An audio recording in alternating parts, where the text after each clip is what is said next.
Hello,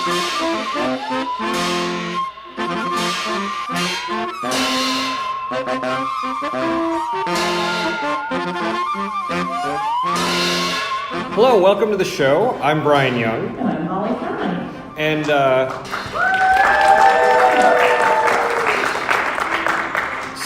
And today we want to welcome everyone here to our live show here at Star Wars Celebration. Today we've got a very special show for you. We've tracked down E.L. Fhlonston, who's an expert and noted biographer of Naboo's Queen Amidala and her Handmaidens. So, for anybody who needs a quick primer about Queen Amidala, we have done a number of shows on her in the past. You can always check them out. There's also a two-parter on the Battle of Naboo.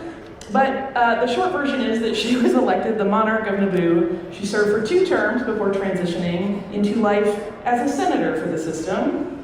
And as part of the Naboo system of government, she was a very, very young queen. Their monarchs tend to be young. She was especially young at just 14. She was almost instantly thrust into a crisis when the Senate's policy on taxation of trade routes to outlying star systems put Naboo in the crosshairs of the Trade Federation. Amidala was forced to flee to Coruscant to plead the case of the planet, and because of the Senate's inaction, she was forced to race back home to repel that invasion herself. And like Holly said, we did a 2-parter breaking all of those events down. And she was asked, as she was leaving the throne, to serve as senator for the system, as we mentioned, and she served with distinction from the time of her appointment until the time of her death during childbirth on the remote asteroid facility of Polis Masta. So every step of Amidala's public life, though, her handmaidens were there with her. And that's one of the key reasons we asked E.L. Fhlonston here to come speak with us. So thank you so much for joining us. Thank you so much for having me. Since you are a renowned historian, specifically specializing in the Queen and her history, will you tell us just first a little bit about the Handmaidens and what their function was? So the Handmaidens had 3 primary functions. The first was protection. They were there to sort of make it so there were more people in the room and make it difficult to tell who the queen was at any given time. Their second role was to serve as a decoy, actually to take the queen's place as her body double if the situation was very, very dangerous. And later on, they became heavily involved in espionage because they all had sort of secondary skill sets that became useful as they needed more information gathered as they got further into politics. So a lot of these handmaidens started very young, naturally the same as Queen Amidala. What sort of training did they have to go through?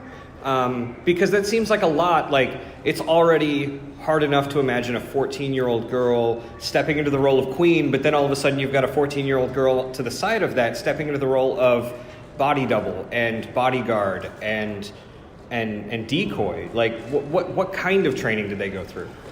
The training process was sort of masterminded by Karsh Panaka, and who was a captain at the time in the Queen's Guard. And he was, it turned out, slightly paranoid, but in the good way at the beginning. And he wanted to make sure that Padme Amidala was absolutely protected on the throne. And so he went out looking for girls who could not only match her physically, but whose loyalty to Naboo and later on personal loyalty to Padme was basically untouchable. And then they went through a fairly rigorous training process. They learned not only court etiquette of various planets and programming, they learned firearms and how to fly ships and all sorts of political maneuverings in addition to that. Not all of them made it through that initial screening, but the ones who were eventually chosen to sort of further on their anonymity changed their names to sort of become part of the Queen's Court. And Panaka, he sort of like started the ball rolling in terms of that, but he was also, at the beginning anyway, flexible when they started adapting the system to better suit themselves. So it was his idea, and then the girls sort of built it from his advice. I still hold out hope that one day some archaeologist will uncover some of his training notes. That would be fantastic. That's really my dearest hope. We've been talking about the handmaidens sort of generally, but will you talk specifically about Padme's handmaidens and the roles that some of them served, for example, during the invasion of Naboo? The most noted handmaiden, if you can say a handmaiden is noted, because it is very difficult to find any of them in the supporting documents. She was a girl named Sabe. We don't know what her name was originally. She has a bunch of aliases, so she's difficult to trace. But she was the queen's closest body match. And so when the Trade Federation staged their invasion of Naboo, she was the one who evacuated as the queen, as the Amidala persona, and she remained such until they arrived at Coruscant. And she was probably the most talented of the handmaidens, and she was also the closest match to Padme. So when they realized that she was the closest sort of physical and voice match, her training escalated beyond what the others received.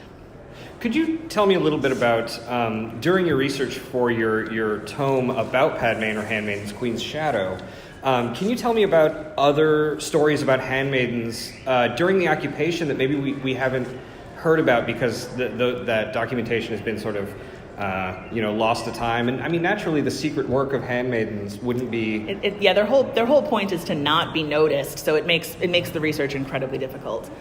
But there was one that we know about. Her name was Sache, and she and another handmaiden named Yane were actually left on the planet. They did not go to Coruscant in that evacuation, and they were taken to the camps that the Trade Federation set up. And Sache actually carried messages for the resistance that sprang up in the camps. And the Trade Federation people didn't pay attention to her because she was 12 at the time.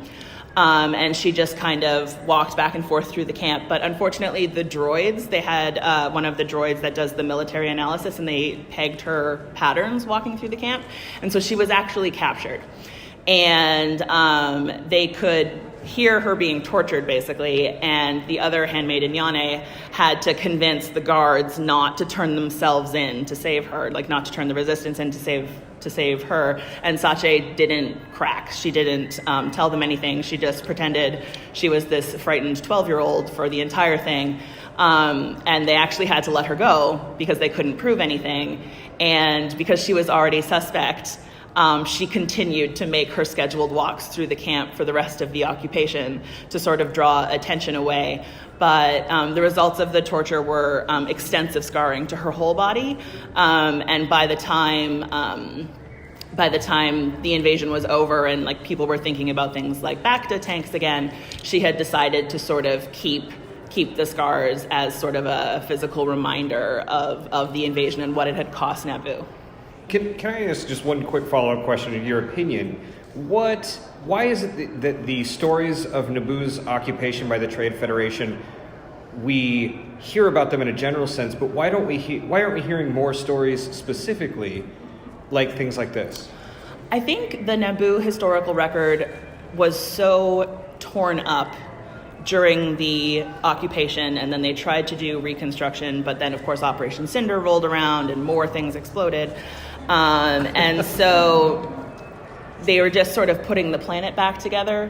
And so their own historical record and like the most reliable historical record was there. And of course our primary sources, these girls, they were trained not to reveal their secrets. So they wouldn't have written anything down. They wouldn't have sent messages to each other. Or if they did, they were in code, and it's, the work of several lifetimes to decode that sort of thing, which of course people do because that's what historians are for.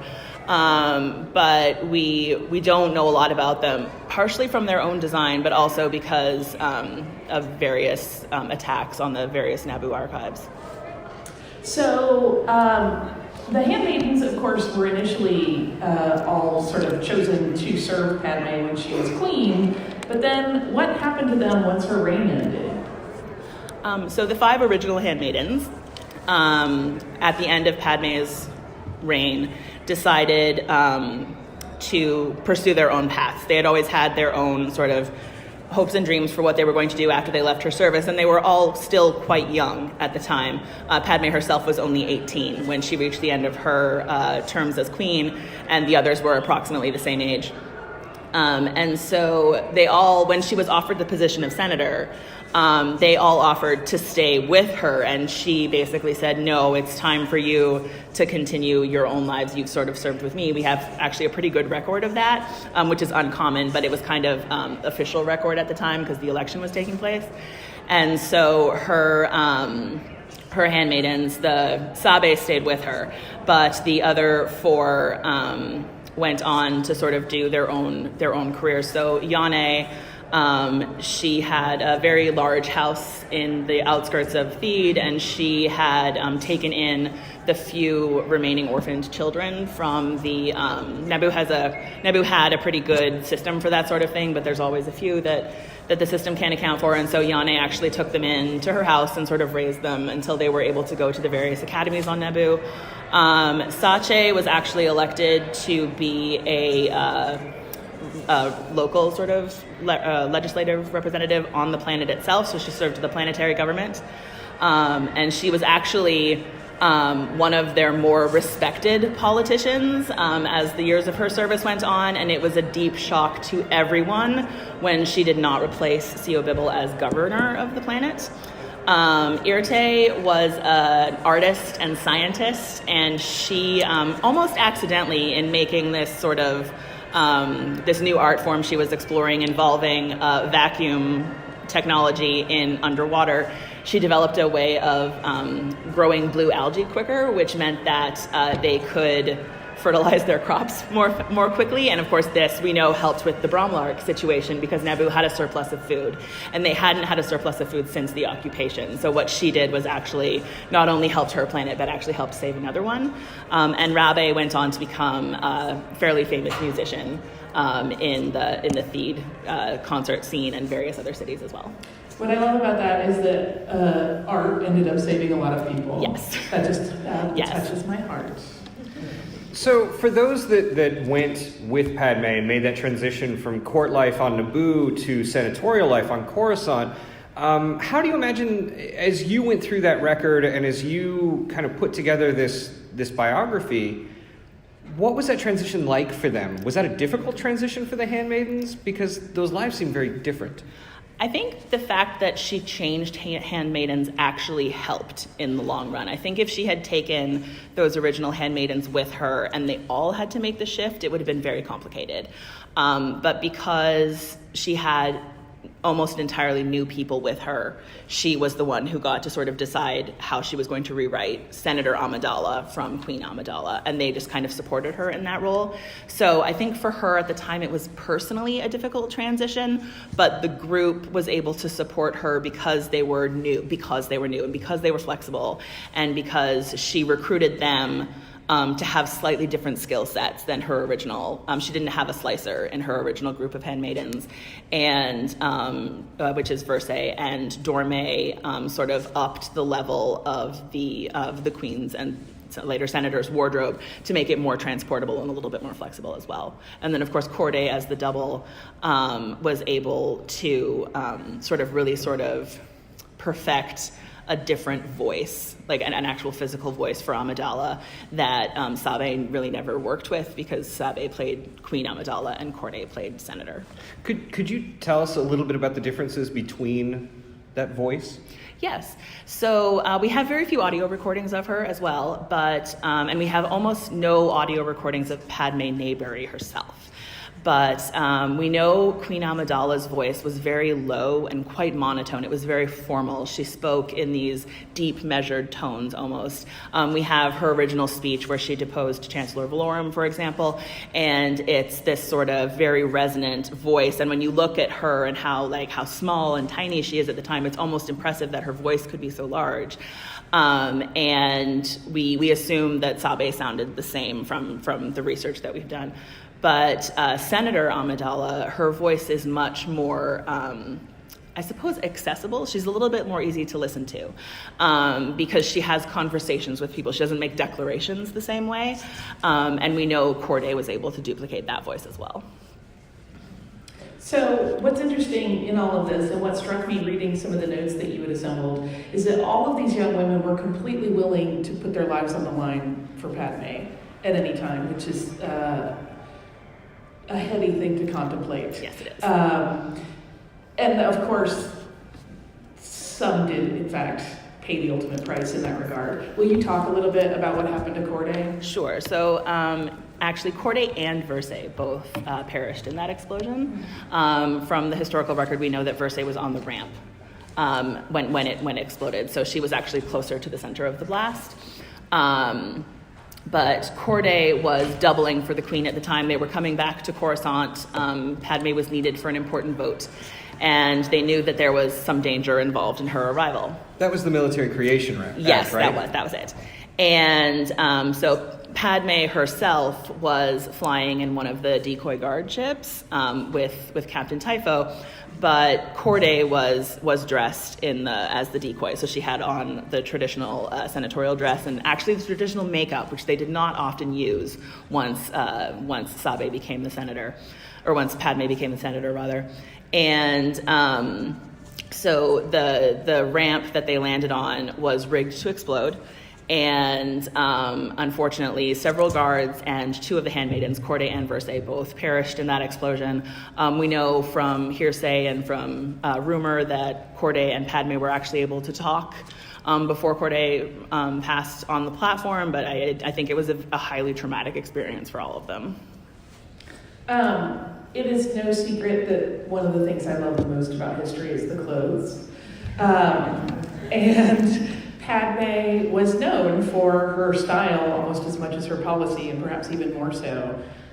Because that was something that got talked about on the holonet and in various other media, what was it like researching that aspect of her life?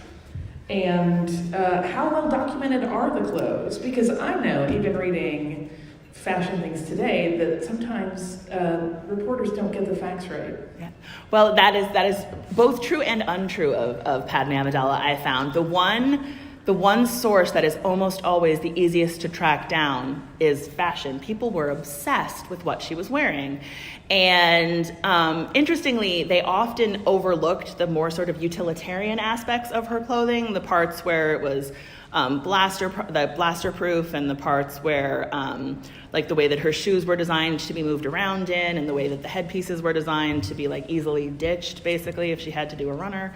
And just the idea of sort of all of the work that went into her clothes, and most of the record we have is like, look at this crazy thing she wore at this party, because that's all we have to will. I will say there was sort of, after her death, there was kind of an upswing in sort of like Padme-inspired fashion, but the fabrics that were used in the design of her clothes were so original and so difficult to track down that fashion houses across the galaxy were known to like curse the name of her designer because it was so difficult to find those fabrics to do the duplications. And in some cases, the handmaidens were doing the designing. Oh yes, and both Corday and Dorme were involved in the design of her wardrobe. Dorme did a lot of the structural things with the dresses, and Corday's family were jewelers, we know, and so she did a lot of the pins and sort of the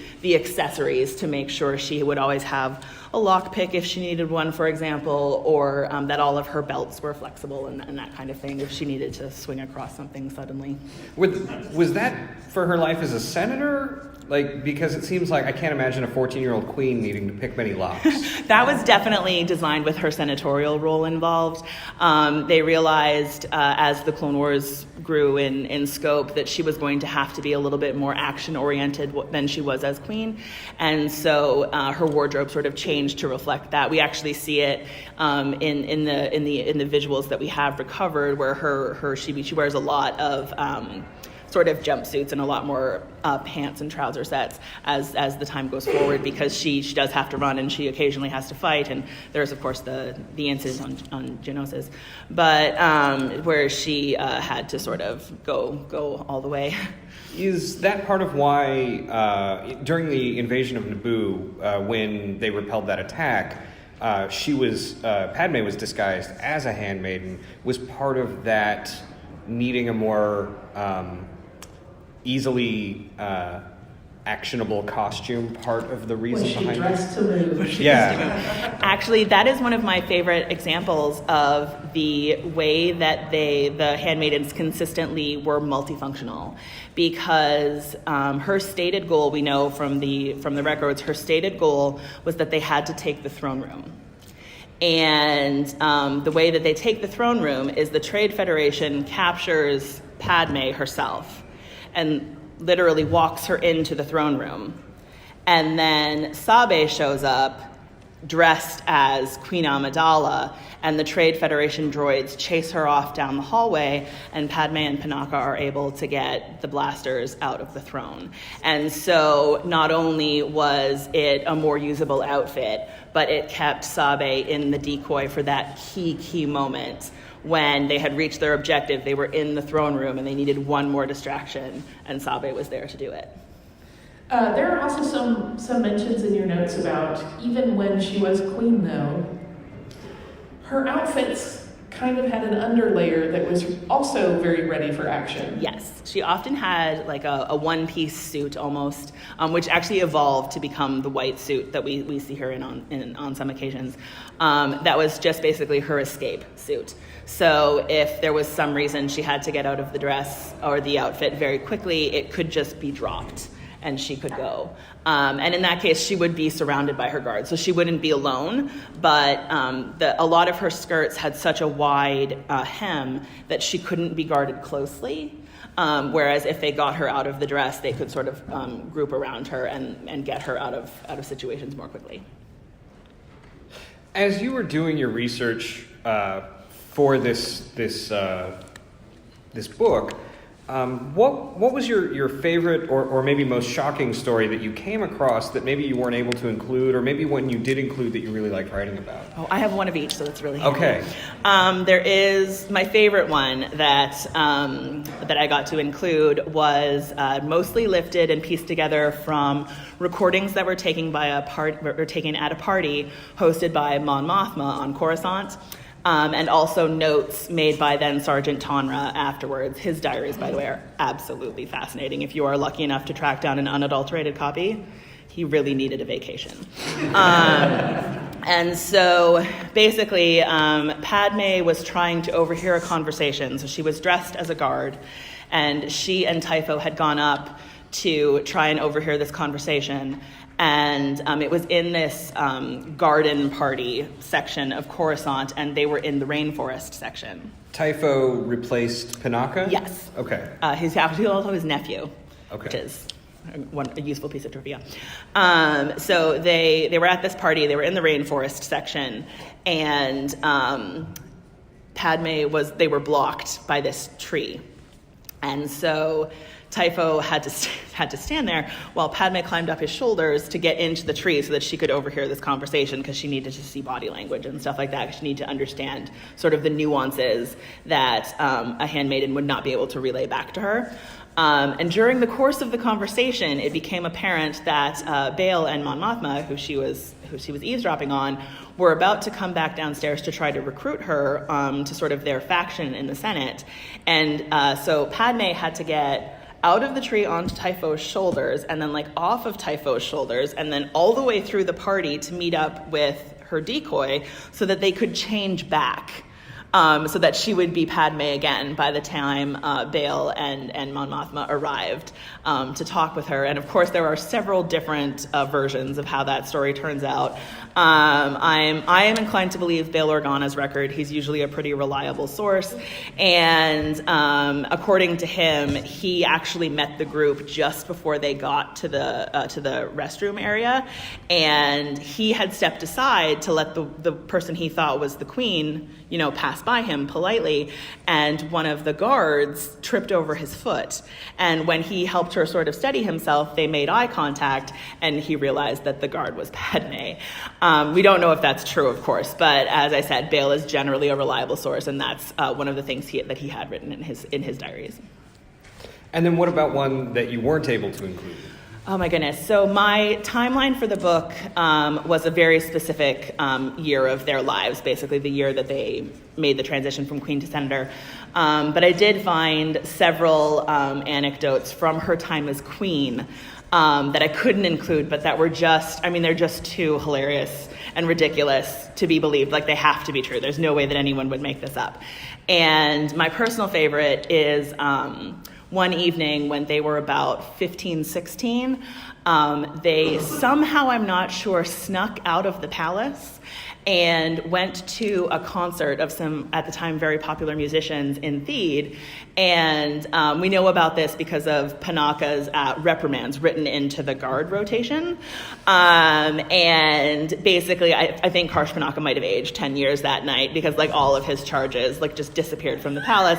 And like, they had bribed the guards. Like, it's anyway, so his reprimands for that page are also deeply hilarious because there were some short rations for a while in the guard ranks. I don't think anybody had any regrets. It was a very popular concert, but they definitely had a lot of fun that night, and I think Karsh Panaka aged a full decade. The Panaka family, like, security is a family affair with them. Definitely, Can you yes. talk a little bit about the many branches of their intrigue? Yeah, so Karsh and Maraik Panaka are married. They are both end up as captains in the Queen's Guard. Typho, Gregor Typho, is Karsh's nephew, and Verse is actually Maraik's nephew. And we don't know... Niece, obviously. We don't know where Verse received her slicer training because the rest of her family is in security, so they just never talk. They just don't talk about it.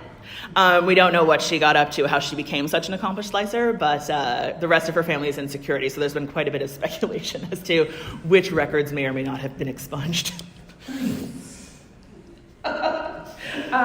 What I think is really interesting is that because you have really made it your mission to kind of become the historian of this particular piece of galactic history, there is kind of a wonderful renewed interest. Like, people are realizing that there is a lot more depth than maybe the Holonet news that they saw, which was all about, like, look at this pretty ridiculousness. Yes.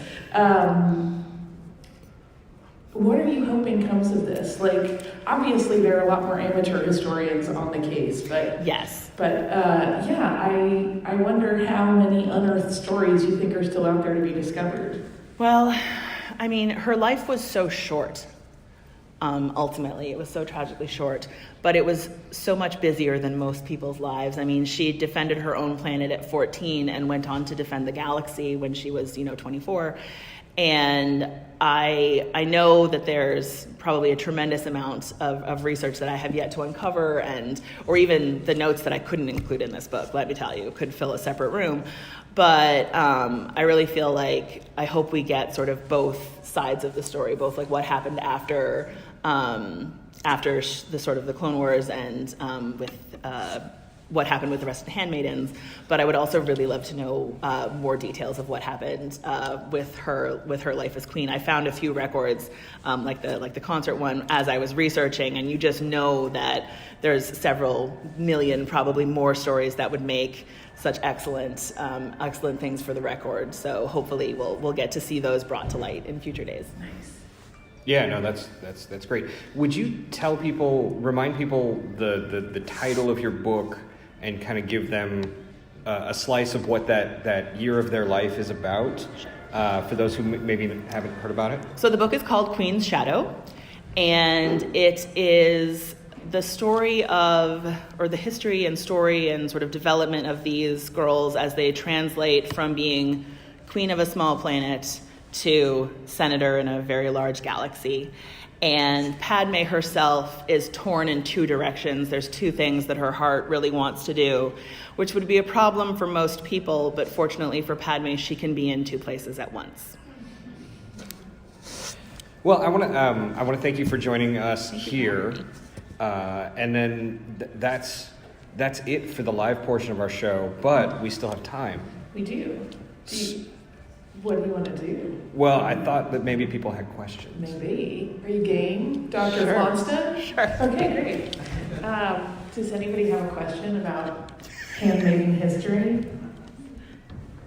Very little is known about the senator's handmaidens from like the last few years of her life. Is there any good stories, or can we ever expect or learn a little bit more about those ladies? So the question was, is there more information about the handmaidens that were with Padme later on in her life? There has recently been new documents come to light that features one of them. And I don't remember if it is L.A. or Mote, but Dorme is also in that story, so it's sort of a nice bridge. That's how we can sort of tie the timelines together, because we know that at least one of them interacted with Dorme. But her handmaidens later on in her career, after her marriage, and particularly during her pregnancy, they kept everything in confidence. I'm not sure if they made any notes at all, because at that point they were guarding two tremendously large secrets, and I imagine that tracking anything down would be quite difficult. So obviously I hope that we could at least find out more about them themselves, if not the actual secrets that they were keeping, but I don't know when that will happen. Aren't there some records of one on a mission to Batu? Yes, there are. Yes, there's a story. There's a story there. There is a story there.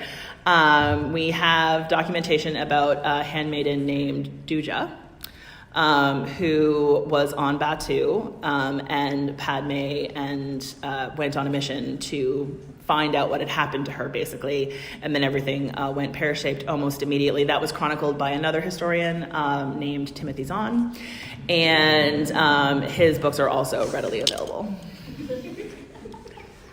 Did we have any other questions? Yeah.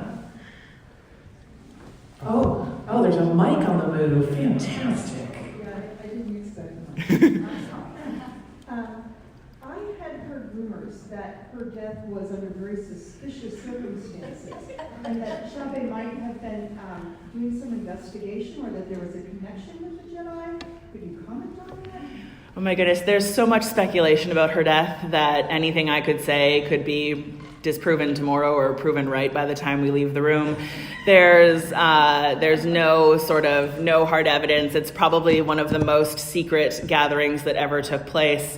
And all I really know is that childbirth is incredibly dangerous, no matter how well developed your technology is.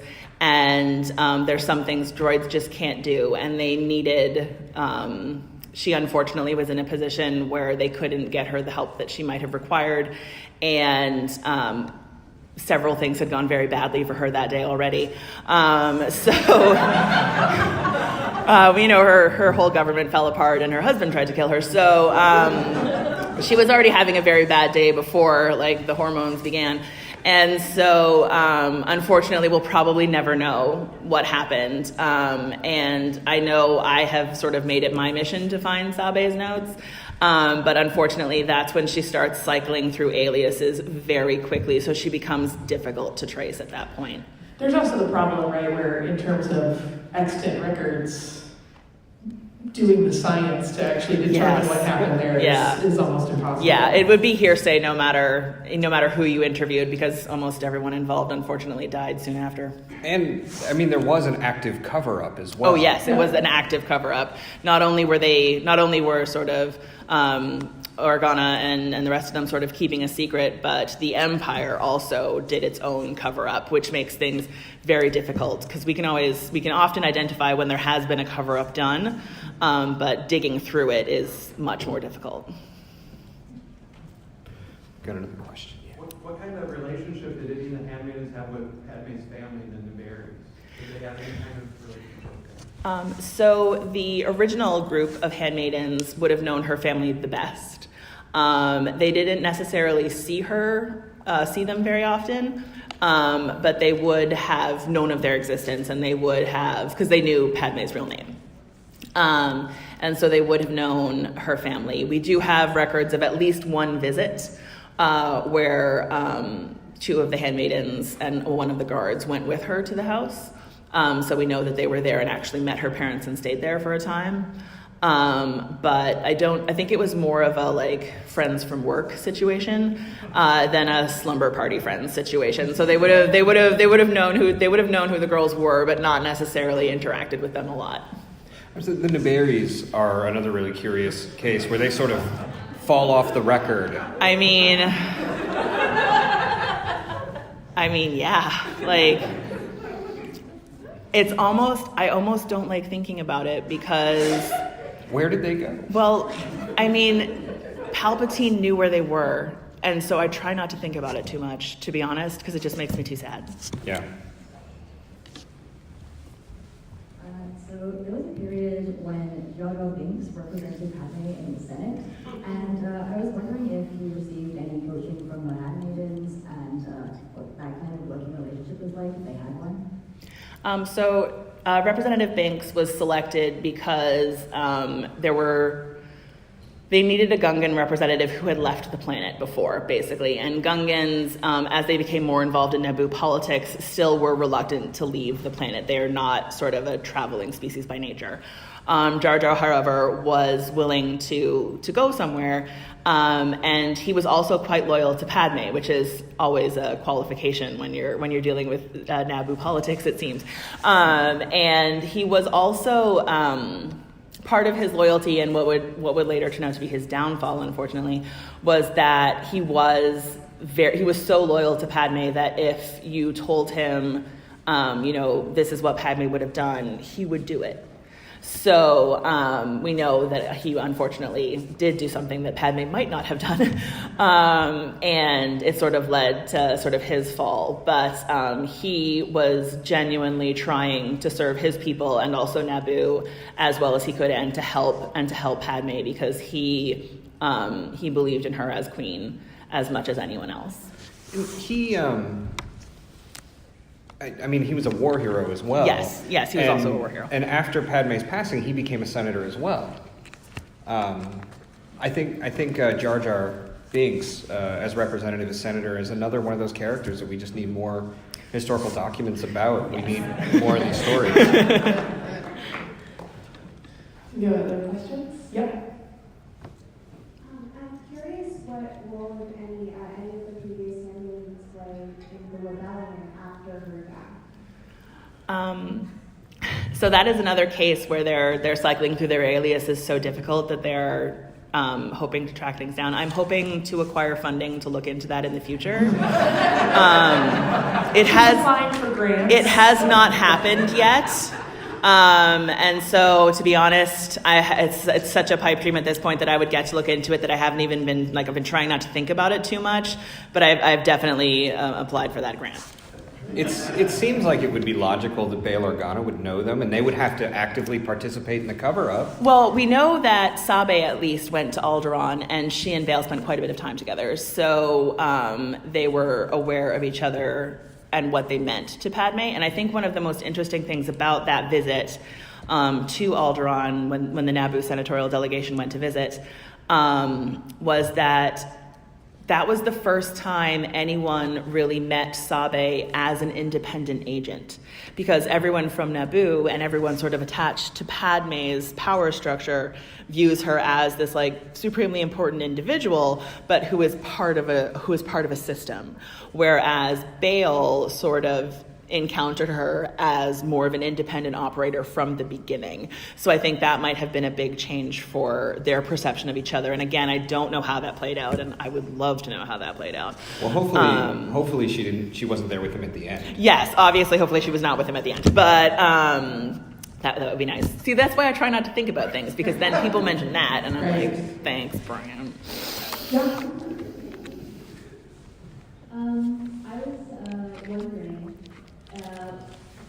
how, other handmaidens or other queens afterwards, they seek out those handmaidens, do they get mentorship, do they pass on what they have learned, or do they kind of peter out over the ages? Because there's later documentation about how one of the queens actually flew in a starfighter with Princess Leia, and she had no handmaidens, apparently. Yeah, so the handmaiden system under Panaka, he sort of revived a very old system from when the Naboo monarchy was set up.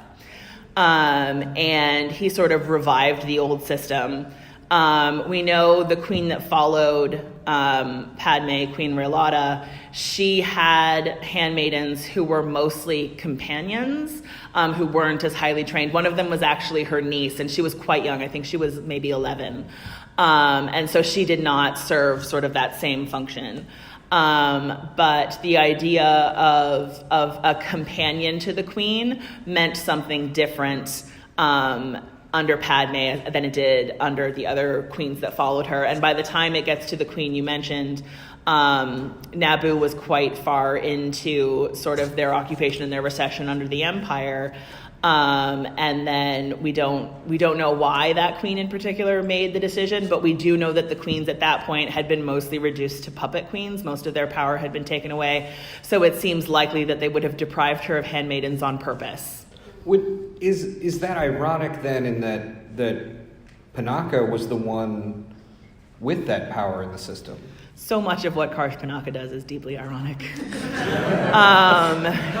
Unfortunately, his turn is so tragic because it's one of those examples of someone who his heart was in the right place and his beliefs were in the right place and his instinct was always to protect. And after the occupation, he really kind of dialed it up to 11, and he just went further than the Naboo were willing to go in terms of arms and defense and preparation. And that really sort of fractured his relationship with Padme. And then, of course, that leaves a vacuum for someone else to step in, and someone did.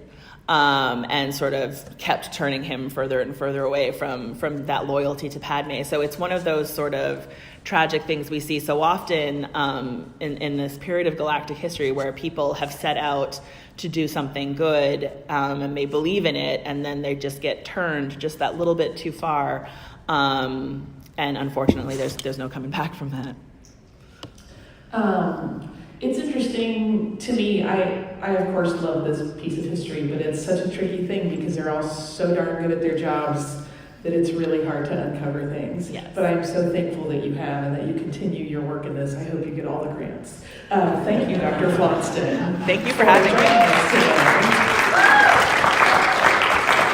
And thank all of you for coming to our little moments. And that's it. That's all the time we've got. So we'll be around to meet you and answer questions and stuff as we make our egress. So thank you all so much.